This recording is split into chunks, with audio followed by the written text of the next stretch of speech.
नमस्कार, मैं बसंत सिंह। दोस्तों, आज पॉलिटिकल रिफॉर्म्स यानी राजनीतिक बदलाव की बात करते हैं।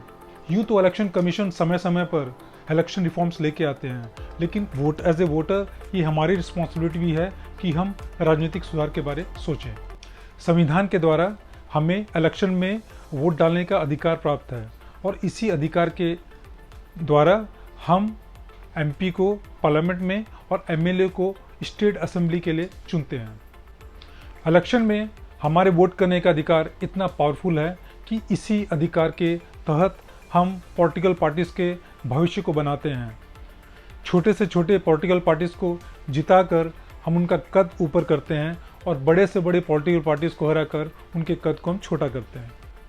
जब हमारा वोट डालने का अधिकार इतना पावरफुल है तो क्यों नहीं हम योग्य, ईमानदार और जिम्मेदार नेताओं को इलेक्शन में चुनें। राजनीति में सुधार लाने के लिए सबसे पहले हमें अपने वोट डालने के पर्पस को समझना होगा कि हम वोट क्यों डालते हैं, हमारा वोट डालने का मकसद क्या होता है, उद्देश्य क्या होता है। और वोट डालने के पर्पस को अच्छे से समझने के लिए हमें पॉलिटिकल पार्टीज यानी राजनीतिक दलों को एक संस्था, एक ऑर्गेनाइजेशन की तरह देखना होगा।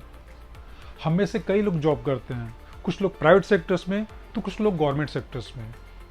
और किसी भी ऑर्गेनाइजेशन में जॉब पाने के लिए हमें इंटरव्यू और कुछ और प्रोसेस से गुजरना पड़ता है।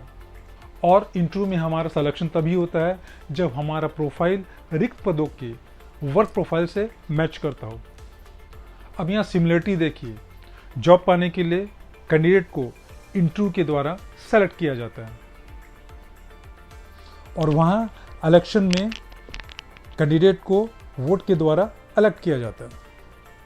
दोनों चीज़ें बिल्कुल सिमिलर है, कोई फ़र्क नहीं है सिलेक्शन और इलेक्शन में, लेकिन फ़र्क बहुत बड़ा है। जॉब इंटरव्यू में कैंडिडेट की प्रोफाइल को जांच पड़ताल करने के बाद ही उसका सिलेक्शन होता है, जबकि इलेक्शन में पॉलिटिकल कैंडिडेट यानी उम्मीदवार की योग्यता या प्रोफाइल की जांच पड़ताल किए बगैर ही हम उसे अलग कर देते हैं।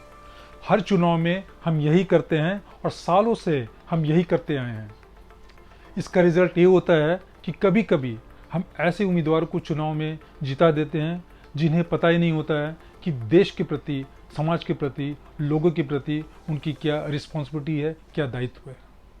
हम ऐसा इसलिए करते हैं कि हमारे पास इलेक्शन में खड़े उम्मीदवार की योग्यता जांचने का कोई मापदंड या कोई पैमाना नहीं होता। तो आइए जानते हैं कि एक एमपी और एमएलए के पद के उम्मीदवार का प्रोफाइल कैसे तैयार करें।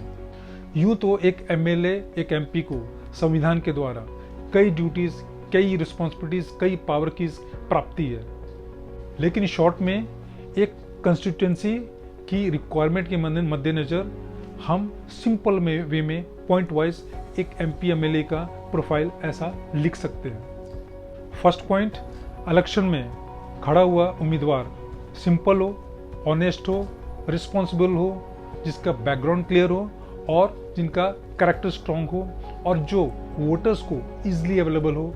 जनरली जीतने के बाद कई उम्मीदवार कंस्टिट्यूंसी में नज़र नहीं आते।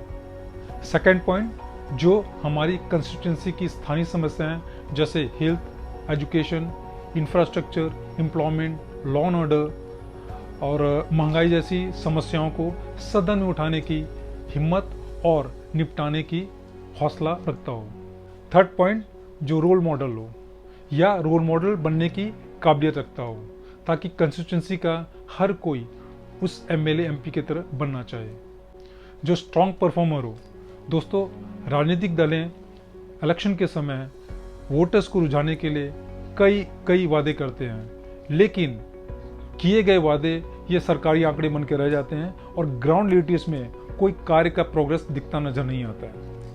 हमें ऐसे एमपी या एमएलए चाहिए जो इलेक्शन के पहले डेवलपमेंट प्लान शेयर करें वोटर्स के साथ कि उनके जीतने के बाद आने वाले 5 सालों में वो क्या, कब और कैसे करने वाले हैं। इलेक्शन में जीते उम्मीदवार द्वारा शेयर किए गए डेवलपमेंट प्लान का परफॉर्मेंस रिव्यू हर 6 महीने में हो, ताकि वोटर्स को ये पता चले कि इलेक्शन में किए गए वादे का इम्प्लीमेंटेशन बताए गए टाइम पीरियड के अनुसार हो रहा है या नहीं हो रहा है। तो दोस्तों उसी उम्मीदवार को वोट दें जो इन सब बातों पर खरा उतरे। हमें अपनी वोट का वैल्यू क्रिएट करना होगा। हमें इलेक्शन में उसी उम्मीदवार को जिताना होगा, उसी उम्मीदवार को चुनना होगा जो योग्य हो, जिम्मेदार हो और ईमानदार हो। हाँ, आप ऐसी स्थिति में आ सकते हैं जबकि आपकी फेवरेट पॉलिटिकल पार्टी का कैंडिडेट योग्य या जिम्मेदार नहीं है। तो इस स्थिति में क्या करें? ऐसी स्थिति में उसी कैंडिडेट को वोट दीजिए जो योग्य हो, चाहे वो किसी भी पॉलिटिकल पार्टी से क्यों न खड़ा हो। कहने का मतलब है कि आपका कीमती वोट सही कैंडिडेट को, अच्छे कैंडिडेट को, योग्य कैंडिडेट को जिताने के लिए होना चाहिए, न कि किसी खास पॉलिटिकल पार्टी को। इससे फायदा ये होगा कि राजनीतिक दल भी वोटर्स की रणनीति को धीरे धीरे समझने लगेंगे और वो इलेक्शन में सिर्फ योग्य, अच्छे और रिस्पॉन्सिबल कैंडिडेट को ही टिकट देंगे।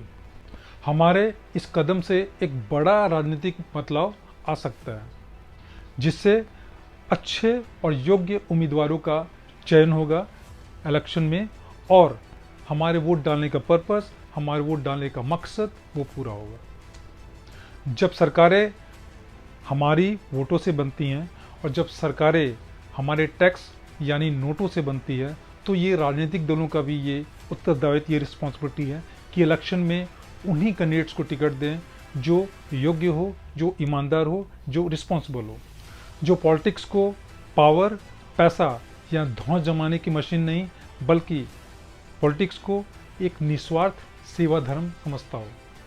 फ्रेंड्स, याद रहे कि इलेक्शन में हमारे द्वारा चुने हुए एमपी और एमएलए को ही मिनिस्टर्स, चीफ मिनिस्टर और प्राइम मिनिस्टर बनाया जाता है।